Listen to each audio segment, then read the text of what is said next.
Os propósitos dos milagres de Jesus.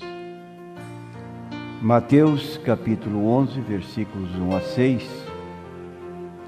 E aconteceu que, acabando Jesus de dar instruções aos seus 12 discípulos, partiu dali a ensinar e pregar nas cidades deles. E João, ouvindo no cárcere falar dos feitos de Cristo, enviou 2 dos seus discípulos a dizer-lhe: És tu aquele que havia de vir, ou esperamos outro? E Jesus respondendo disse-lhes: Ide anunciai a João as coisas que ouvis e vedes. Os cegos veem, os coxos andam, os leprosos são limpos, os surdos ouvem, os mortos são ressuscitados, e aos pobres é anunciado o Evangelho.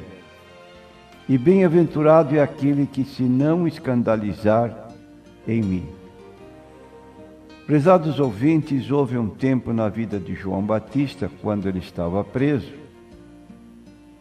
que houve nele uma certa dúvida a respeito da pessoa de Jesus, se Jesus era realmente o Messias prometido, embora ele houvesse dito, quando pregava no deserto, e chegavam-se a ele para o batismo pessoas de toda Jerusalém, ele declarou, quando viu Jesus se aproximar: Eis o Cordeiro de Deus que tira o pecado do mundo. Então ele, naquela ocasião, afirmou categoricamente que a sua mensagem era baseada em Isaías capítulo 40, dos versículos 1 a 3, ele sendo o arauto, o anunciante da chegada do Messias, agora preso, desolado, ele lança um apelo para que Jesus declare pessoalmente se ele era realmente aquele que ele estava aguardando. Jesus não deu uma resposta verbal, sim, sou, mas Jesus deu uma ordem apenas aos discípulos de João que voltassem e dissessem o que eles tinham observado. Jesus disse-lhes: Ide anunciai a João as coisas que ouvis e vedes. Os cegos veem, os coxos andam, os leprosos são limpos, os surdos ouvem, os mortos são ressuscitados, e aos pobres é anunciado o Evangelho. Então, mostrando assim que, na verdade, ele era aquele de quem os profetas falavam, como Daniel, capítulo 9, versículos 24 a 27, falando da vinda do Messias. E João registra no seu Evangelho, no capítulo 20, o propósito por que Jesus realizava tantos sinais e prodígios durante o seu ministério público. João diz assim no versículo 30 e 31, Jesus, pois, operou também em presença de seus discípulos muitos outros sinais que não estão escritos neste livro. Estes, porém, foram escritos para que creiais que Jesus é o Cristo, o Filho de Deus, e para que, crendo, tenhas vida em seu nome.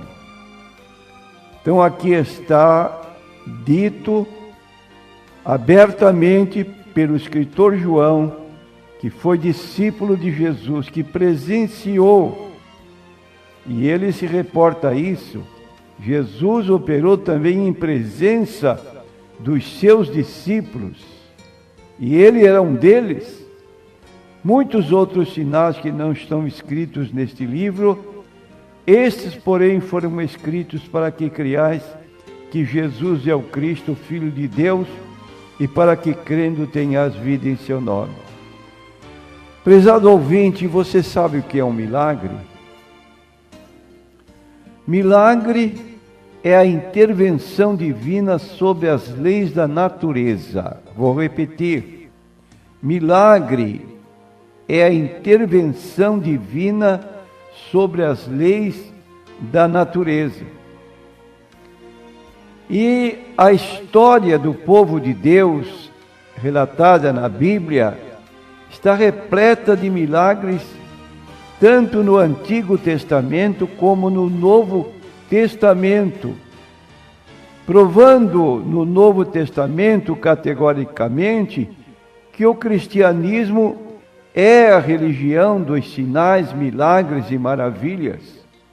Porém, deve-se ter presente que para nós podermos discernir a fonte de um milagre, se este milagre é de Deus, ou vem da parte de Deus, ou vem de fonte estranha, que nós chamamos diabólica, todo milagre realizado dentro da ordem de Deus deve produzir aquilo que João aponta no texto já lido de João 20, 30 a 31.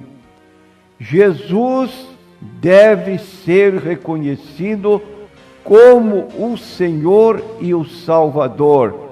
Estes foram escritos para que creiais que Jesus é o Cristo, o Filho de Deus, e para que crendo tenhas vida em seu nome. Certa ocasião na vida ministerial de Jesus, ele foi tentado pelo diabo, e o diabo quis que ele fizesse um sinal espetacular, de modo que com este sinal a multidão viesse a crer nele. Mas Jesus sabia que estava apenas atendendo a uma tentação do inimigo de Deus, e ele não se prestava para fazer sinais de modo apenas atraente, mas que tivesse um propósito de conduzir o que estava presente a ser levado a crer nele como o Cristo ou o Messias, o Filho de Deus prometido nas Escrituras do Antigo Testamento. Então, quando lemos o Antigo Testamento, nós vamos encontrar sinais e prodígios. Por exemplo, nos limitando a poucos exemplos, nós encontramos Moisés indo a Faraó e pedindo que ele permitisse a saída do povo de Israel da escravidão, e Deus credenciou Moisés a fazer sinais, e um deles é que ele lançasse a sua vara diante de Faraó e que ela se tornasse numa serpente, numa cobra. E ele fez isso, lançou a sua vara, ela se tornou numa serpente, causou espanto, e Moisés a segurou pela cauda, dando credenciais a Moisés como realmente enviado da parte de Deus. No mesmo instante, nós lemos que Herodes chamou os seus magos, adivinhos, que trabalhavam com ciências ocultas, diabólicas, que repetiram o sinal que Moisés fez, apenas com uma diferença, que a serpente de Moisés devorou as outras serpentes. Mas isso não levou o rei ainda a abrir seu coração para permitir que o povo saísse. Logo depois, houve a morte dos primogênitos, a praga final que foi enviada sobre a terra do Egito, e ele consentiu na saída do povo. E o povo estava caminhando para fora da escravidão, quando Faraó se arrependeu de ter permitido a saída do povo e foi ao encalço com seu exército, na ânsia de trazer de volta o povo para o cativeiro. O povo se apavorou, diante dele estava o mar vermelho. E agora o povo começa a clamar, e Moisés fala com Deus como resolver o problema, e a ordem de Deus era que o povo seguisse, e que Moisés tocasse no mar, e quando ele tocasse com a sua vara, o mar iria se abrir para o povo passar a pé enxuto. Isso aconteceu. Um milagre que ainda hoje é contestado por muitas pessoas que tomam conhecimento.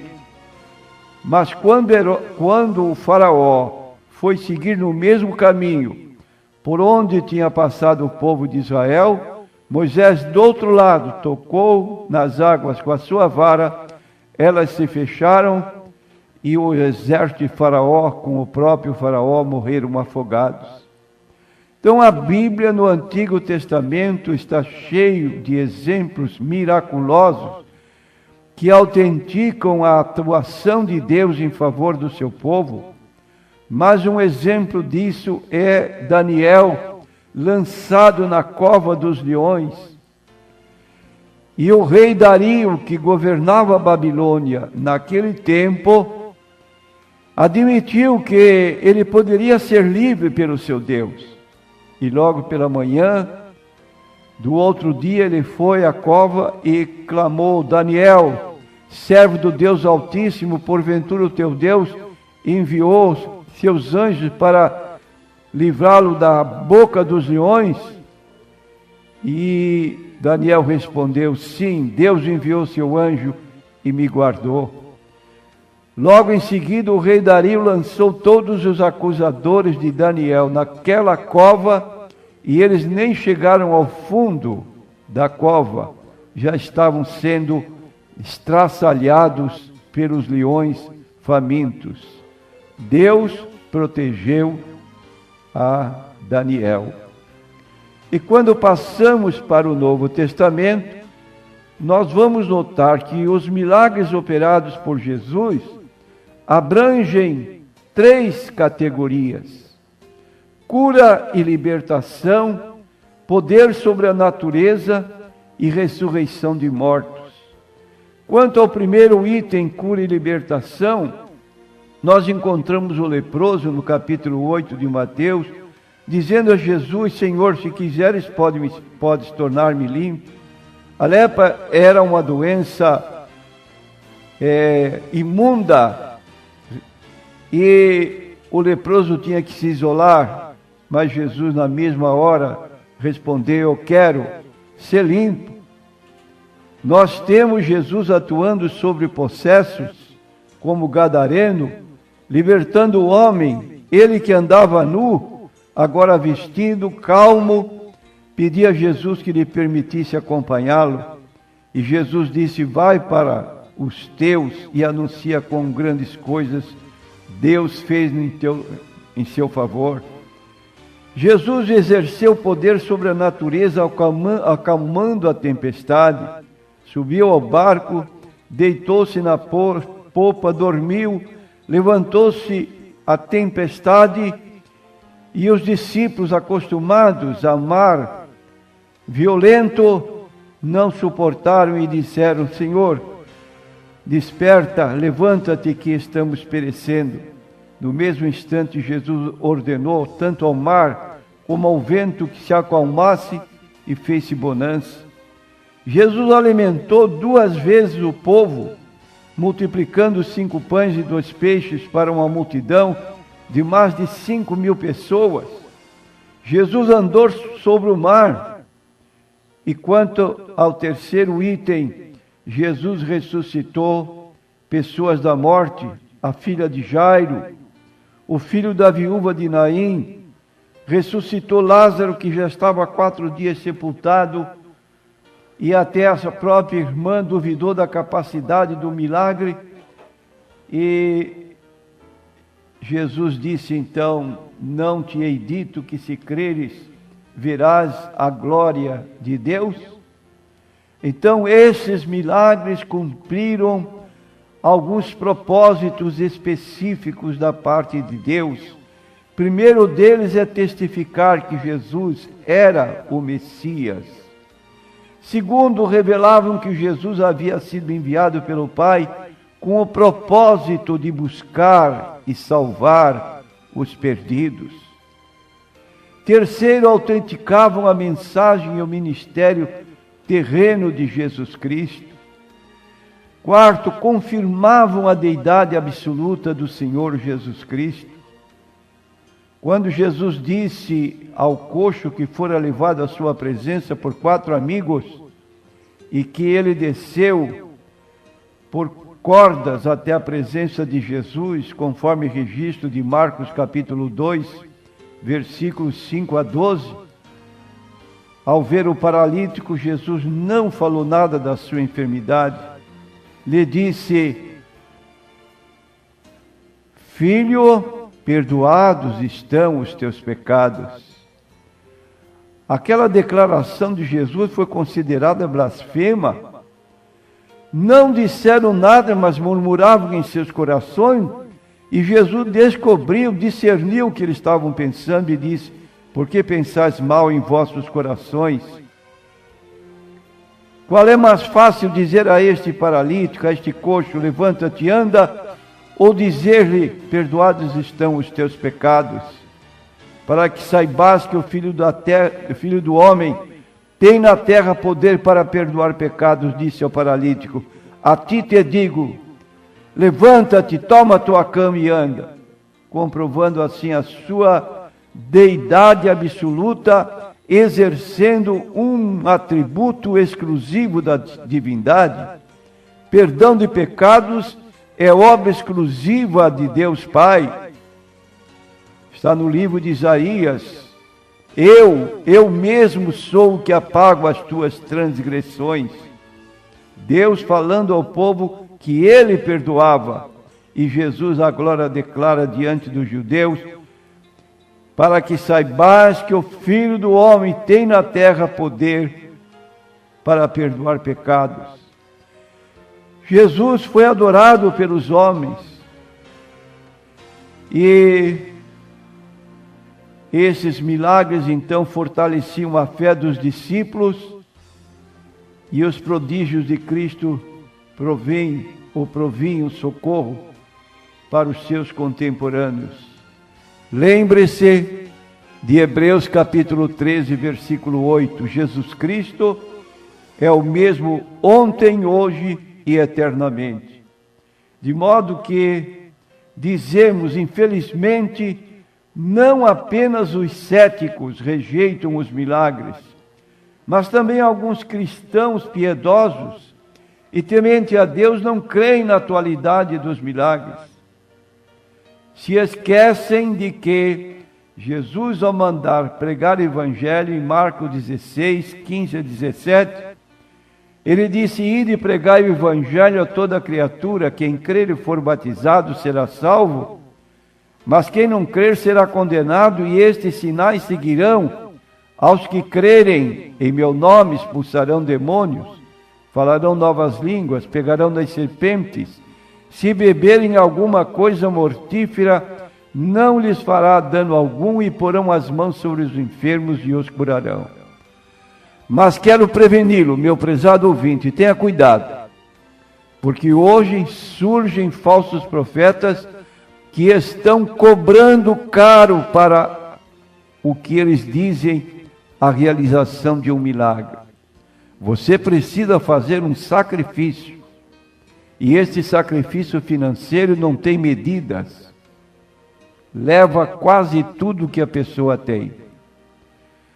Quando isto ocorrer, de pessoas a ver que cobram, estipulam condições para receber a sua bênção, mediante pagamento de qualquer valor monetário, lembre-se de Mateus capítulo 7, versículo 21 a 24, que declara Jesus, findando o sermão do monte: nem todo o que me diz Senhor, Senhor, entrará no reino dos céus, mas aquele que faz a vontade do meu Pai que está nos céus. Muitos me dirão naquele dia: Senhor, Em teu nome não expulsamos demônios? Em teu nome não foram curados os enfermos? Em teu nome não fizemos muitas maravilhas? E Jesus lhes dirá abertamente: nunca vos conheci, apartai-vos de mim, malditos, para o fogo eterno. Pessoas que simulam, que artificialmente produzem milagres como se fosse da parte de Jesus e na verdade não o são. Tenha discernimento. Amém. Amém.